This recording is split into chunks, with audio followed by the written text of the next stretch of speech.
Hello ෆිචක්ස් මම ශාන් අපි හැමෝටම ජීවිතයේ මෝමන්ට් එකක් තියෙනවා මම අද ජිම් එකකට ජොයින් වෙලා එහෙම නැත්නම් හෙල්දි ෆිට්නස් ලයිෆ් ස්ටයිල් එකක් අද ඉඳන් මම ස්ටාර්ට් කරනවා කියලා ඔයගොල්ලෝ ඩිසයිඩ් කරනවා ඒක ෂොපින් ගිහිල්ලා ඇඳුමක් ෆිට් වෙච්ච නැති හේතු හින්දා වෙන්න පුළුවන් එහෙම නැත්නම් යාළුවොත් එක්ක ට්‍රිප් එකක් ගිහිල්ලා ඒකේ ඇක්ටිවිටීස් වලට ඔයගොල්ලන්ට ඉන්වෝල්ව් වෙන්න බෑ ෆිසිකල් ලෙවල් එක අඩු හින්දා ඔයගොල්ලෝ පස්ස ගහපු අවස්ථාවක ඩිසයිඩ් කරපු දෙයක් වෙන්න පුළුවන් එහෙම නැත්නම් නිව් ඉයර් රෙසොලූෂන් එකක් හැටියට ඔයගොල්ලෝ ස්ටාර්ට් කරා වෙන්න පුළුවන් එහෙමත් නැත්නම් ડોක්ටර්ස් චෙක්අප් එකකට රිපෝට් එක දැක්කම රිපෝට් එකට බය වෙනවා අද ඉඳන් මම ෆිට්නස් ලයිෆ් ස්ටයිල් එක ෆලෝ කරනවා කියලා හිතලා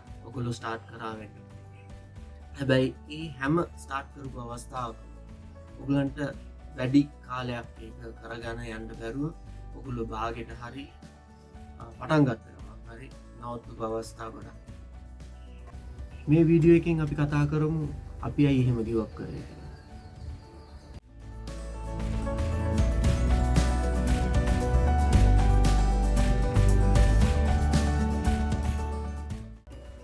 ප්‍රධානම හේතුවක් වෙනවා සෞඛ්‍ය ගැටලු. හුඟක් කට්ටිය හෙල්ත් ප්‍රොෆෙෂනල් කෙනෙක් ගාවට ගිහිල්ලා කන්සල්ට් කරන්න කලින් ඩිසයිඩ් කරනවා මට මේ ලෙඩ රෝග තියෙන හින්දා වර්කවුට් කරන්න හොඳ නැහැ එහෙම නැත්නම් ඩයට් ප්ලෑන් එකකට යන්න හොඳ නැහැ කියලා. ඉතින් මේක හේතුවක්. තවත් හේතුවක් තමයි ජිම් එක දුර වැඩි. well equipped හොඳ setup එකක් තියෙන හොඳ environment එකක් තියෙන gyms හුඟක් දුරට තියෙන commercialized area වල ඔයගලන්ගේ work place එකකින් එහෙම නැත්නම් residential area එකකින් හුඟක් දුර වෙන්න පුළුවන් traffic එක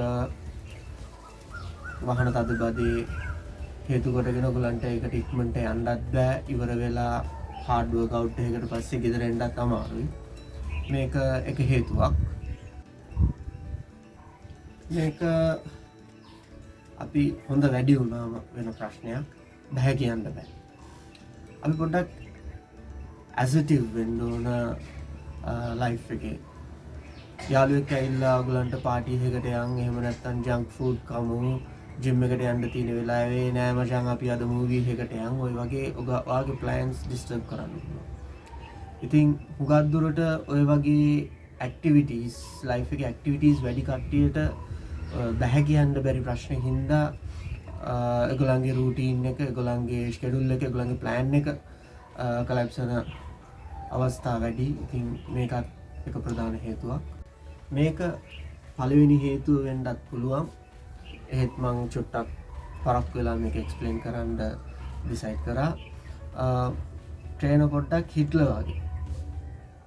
ඔයගොල්ලෝ ගිය ගමන් හුඟක් ටෆ් වර්කවුට්ස් දීලා එයාව ඇප්‍රෝච් කරන්න අමාරුයි ෆ්‍රෙන්ඩ්ලි නෑ ක්ලයන්ට් ෆ්‍රෙන්ඩ්ලි නැති ට්‍රේනර් කෙනෙක් වෙන්න පුළුවන්. ඔයගලන්ගේ ෆස්ට් ඩේම මහන්සි කරවලා වර්කවුට් කරනවා කියන එක එපා කරන තත්ත්වයේ ට්‍රේනර්ස්ලා ඉන්නවා. ඉතින් 80% of the time ජිම්ස් වලට ජොයින් වෙන කට්ටියට මේ ප්‍රශ්නේ තියෙනවා ට්‍රේනර් දුන්න වර්කවුට් ලෙවල් එක හાર્ඩ් වැඩි හින්දා ඒගොල්ලෝ කන්ටිනියු කරන එක නවත්තනවා. රිසල්ට්ස් පරක්කු වැඩි. ඇත්තම කියනවා නම් රිසල්ට්ස් එන්න ටික කාලයක් යනවා. අපි වර්කවුට් රූටීන් එකක් රෙජිම් එකක් ස්ටාර්ට් කරපු ගමන් ඕවර් එක්ස්පෙක්ට් කරනවා ඒ රූටීන් එකෙන් ඔයගලන්ට රිසල්ට්ස් ඉක්මනට එයි කියලා. එහෙම නැත්නම් ඔගොල්ලෝ ගැන ඕවර් එස්ටිමේට් කරලා හිතනවා අපිට මේ දේ මෙච්චර අඩු කාලෙකින් ඇචීව් කරන්න පුළුවන් වෙයි කියලා. මගේ මේන් ගෝල් එක ඔයගලන්ව අදට වඩා එක ස්ටෙප් එකක් ඉහළින් තියන්න. තව විදිහකට කියනවා නම් I'm here to help you to become the next best you. Fitchat family එකට join වෙන්න, අපි subscribe කරන්න, like කරන්න, අපි videos share කරන්න. මේ වීඩියෝ එක ගැන ඔයගලන්ට මොන හරි කියන්න තියෙනවා නම් comment කරන්න. Stay fit.